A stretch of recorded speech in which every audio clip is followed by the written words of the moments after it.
এক লোকের একটি পোলাই ছিল, কিন্তু যে লোকটার একটি পোলা ছিল লোকটা কিন্তু সাধারণ মানুষ, মানে মধ্যবিত্ত পরিবার কইলেই চলে, তার চেয়েও মনে করেন যে আরও নিচু। তো এই লোকটা কি করলো, টাকা পয়সা ধন দৌলত তেমন বেশি ছিল না, তার শুধু ছিল একটা ছোটোখাটো একটা চা স্টল। ওই চা স্টল দেয়া কিন্তু তার ফ্যামিলিটা কোনো রকম চলে।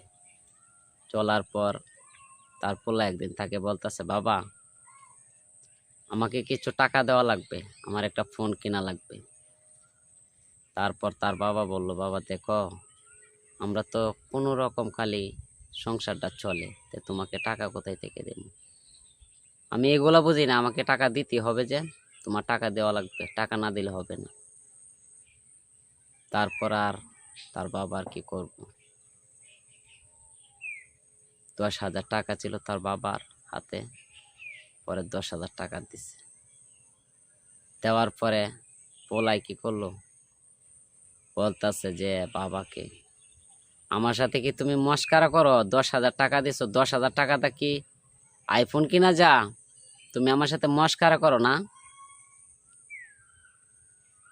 তারপর বাবা একদম নরম হয়ে বলতেছে, বাবারে আমার কাছে আর 2,000 টাকা আছে। আচ্ছা ঠিক আছে বাবা, ওই 2,000 টাকা নিয়ে যাও। তারপরে দিল টোটাল 12,000 টাকা। প্রথম দিল 10,000 টাকা, তারপর দিল আরো 2,000 টাকা। তারপর পোলাটা 12,000 টাকা নিয়ে টাকাটা ফালাই দিছে। ফালাই দিয়ে বলতেছে যে তোমার মতন বাবার গর্তে জন্ম হওয়াটাই আমার ভুল ছিল। কি আজব, এমন বাবার গর্তে এমন পোলা জন্ম নেই? পোলারে দিতে পারবা না, তাহলে জন্ম কেন দিছিলা?